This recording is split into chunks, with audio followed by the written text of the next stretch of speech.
You're listening to The Money Hour with your host, Tina Mitchell, on Alternative Talk 1150 AM. Now, back to the show with local mortgage expert, Tina Mitchell. You are listening to the Money Hour on 1150 AM KKNW, the Saturday, December 18th show. You can also listen to my show podcast, Facebook premiere. You can listen to the show on my show YouTube channel. In addition, for more information on upcoming events, you can go to TinaMitchellEvents.com. I am your host and your local mortgage expert, Tina Mitchell. I'm here to help you build a strong financial blueprint, 1 week and one show at a time. If you are hearing my show at a different time or day, you are listening to a rebroadcast. I am here to answer any questions, or more importantly, to connect you with the two guests that I have on the show today. Please call the show at 1-855-400-1150. Again, that's 1-855-400-1150 or online at themoneyhour.com.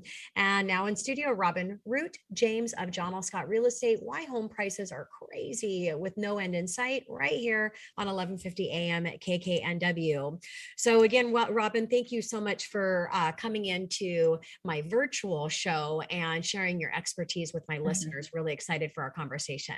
Thanks, Tina. I think it's important. That sounds like such a negative headline here, but I think the more you have good knowledge of what the market's doing and good foresight in what it's expected to do, you're in a power position. And that's what I hope to help with today. Absolutely. And life is balanced. There's no exceptions at all. So with good, there's bad. With opportunity, with challenge, there's opportunity. So even with the challenges, there's always an opportunity there. So we're going to talk about that. So thank you, Robin. Great and point. Thanks. A little bit about Robin. She is native here, born at Overlake Hospital, schooled here, and is a resident ever since she graduated with honors from Seattle University. She has deep roots in her community, and she volunteers on a board of the Bellevue Botanical Garden. How fun is that? She also has been a real estate agent full-time for over 32 years and has a staff to help her wow her clientele.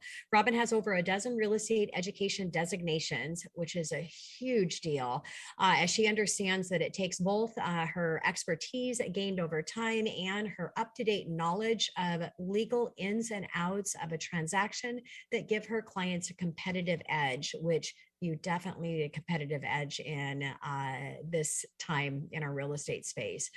She understands the importance of working with integrity, of wholeheartedly following through with precision to every detail while keeping the experience fun and engaging. So that says a lot. Keeping the experience fun and well, it definitely is engaging, but keeping the fun in there is important because there is a level of stress in this environment that we're in right now. So we're talking about the crazy home prices and why there really isn't an end in sight. So you hear housing is becoming increasingly expensive. Can you give an example of what you're seeing right now in our local market, Robin? I sure can. I'm going to bring one up, Tina. Thank you. That just went under contract. This happened in November this year.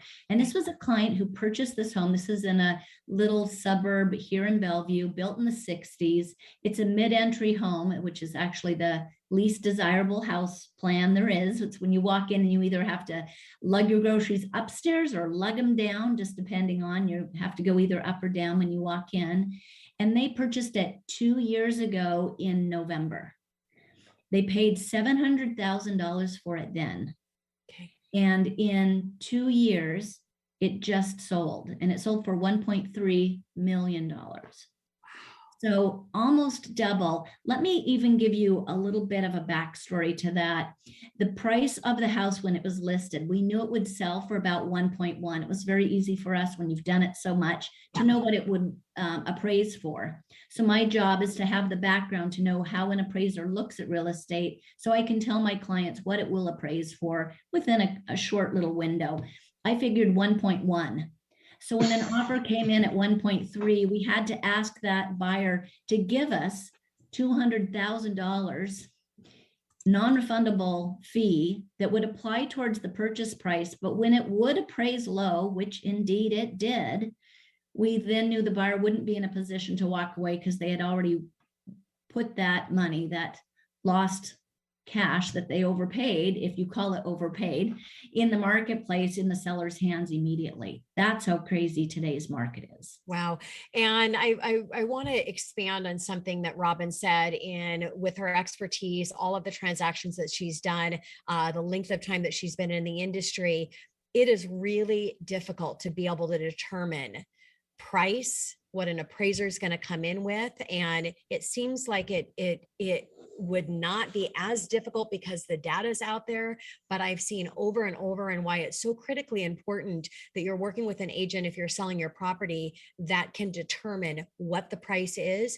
And really important if you're working with your agent as a buyer and being able to understand that as well. And a little shout out on make sure that you're talking with your mortgage professional in what that looks like on a low appraised value. Because if you're coming in with a 20% down payment or anything more than that, if your property comes in low, let's just use the example of, 200,000, it doesn't mean that you have to come in with $200,000 cash, because you can do up to a 95% loan to value, possibly to where you're doing a buyout of mortgage insurance. You don't have to pay that PMI monthly, and you've got the same amount of cash, give or take a little bit more because of the buyout, and your payment remains the same. So there's some creative things that you can do to prepare for that lower value, so you're not having to liquidate into your assets if you choose not to.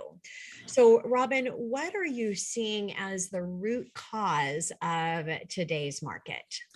What's happened is this whole world has become a lot smaller with social media and our ability to know what's going on throughout the world. What used to sound like a long time away, Europe, China, it no longer sounds far away at all because we see it day to day on TV. That's changed the whole demographic. If you told your parents back in the 50s that someone was going to move or visit Mexico or China, that was a huge deal. Anymore, we already feel like that's something we know and understand. So our market has become international because people aren't afraid to come here. Yeah. They kind of have a feel for what they expect it to be. So internationally, our area is now on the spotlight. It's relatively low in crime, already very culturally forward. So it allows it to be this huge melting pot without it being hard for international people to come in. And then we've got this huge influx of wealth from the tech department, basically Amazon, Facebook, now Meta, Google, Expedia. I was talking to you, Tina, right before the show started, looking at our downtown Bellevue core. 4 years ago, we've over quadrupled the amount of jobs just by Amazon alone. So these jobs are not all here yet. This building right now, there's 9 projects in the downtown Bellevue core that are being built for these jobs. And these jobs pay such high wages that it's causing their ability to pay a lot for a house to go skyrocketing. Yeah. They also bring with them wealth. So lots of cash buyers or people with a big chunk of cash they can access through programs, I'm hoping like Steve, and other avenues in order to, leave the asset alone, but pull cash from it. Yeah, and unlike the Great Recession, the financial meltdown of 2008, when every industry was impacted. I mean, every person was impacted in that market. Such a different experiencing going through that, and then now going through the pandemic, where businesses were exploding, or they were doing everything that they could to keep their doors open. So there really isn't a middle ground. You either extremely benefited or you were having huge challenges.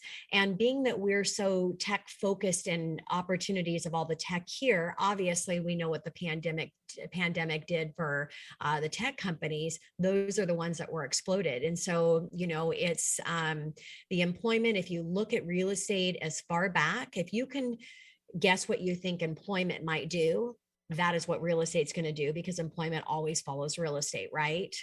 Exactly. And when you look here, they call it the COVID K. Have you heard of this? They're talking about just like the capital K, either your job is impacted for the positive or greatly to the negative. And it's really made this faction of wealth within our area even more diverse. Yeah, it's so interesting times for sure.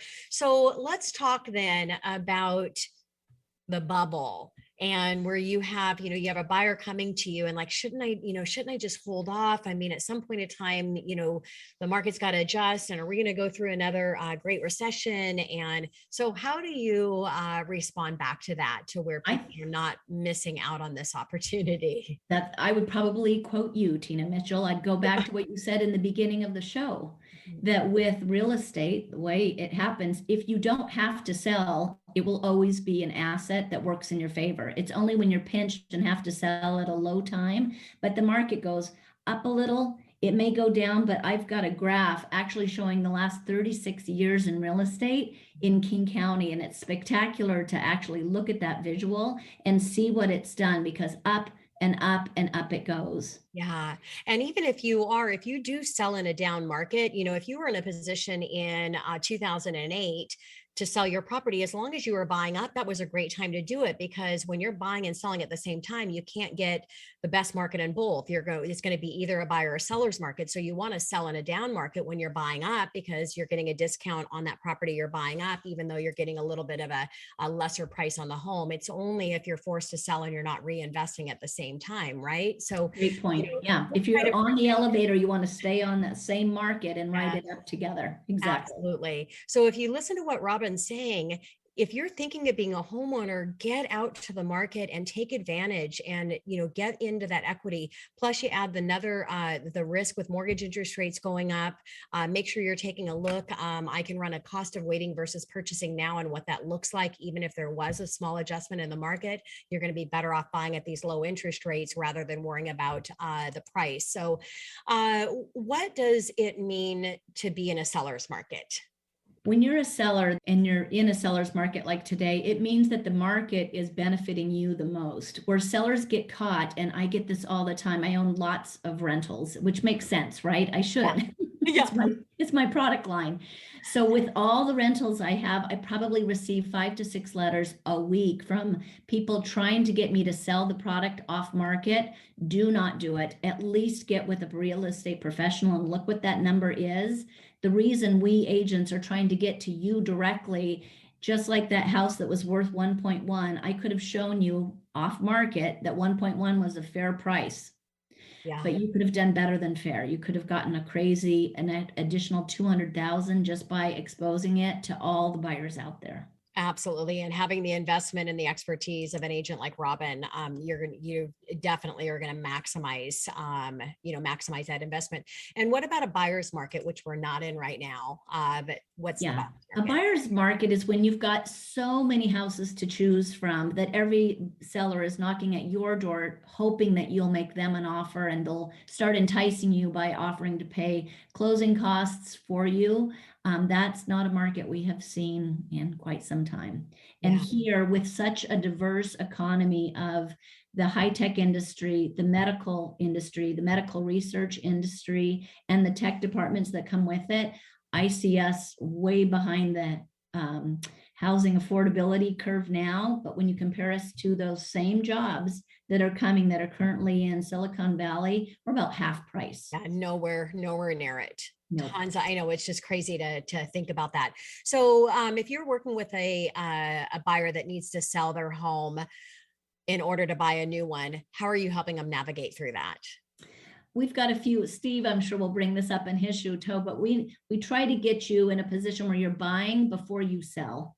So that's our number one goal. If you buy even in 2 months, so you buy, close, move into it, then go back to your current residence, clean it up, get it ready for sale, sell it 2 months later, you've got built-in equity and more money in your pocket. That's plan one. Yes. Yeah. And so definitely we're going to have a conversation with Steve. Reach out to me for the show. You can look at across collateral. You can look at home equity lines of credit, all kinds of creative things. So I need to wrap up here, but I want to ask one other question, because this is an important one, is how are we helping our kids to purchase and they're not getting left behind with what's happening with real estate and appreciation? Great question. And it's something that we just did for our own son. We've got look at an estate planner. That's what we have, who helped us maximize a gift. If you're going to be giving your kids a legacy of cash, why not be able to look them in the eye, hand it over as a gift and give them a hug versus it coming to them from an estate lawyer's checkbook down the road. This is a great time to help our kids get in. Yeah, absolutely. And you can watch your grandkids grow up in their house too while you're still here. Oh, you gave me Quick chills. shout out. Yeah. Really quick shout out on financing. If you didn't know, if you're a parent, you can actually buy as an owner occupied property for your child, not on the loan, and get a low down payment option. You can actually do that for a parent as well. So lots of really creative things that you can get into. Buy as a primary for the discounted rates, the lower down payments if you're buying for a child or you're buying for a parent. So reach out to the show if you want more information on that.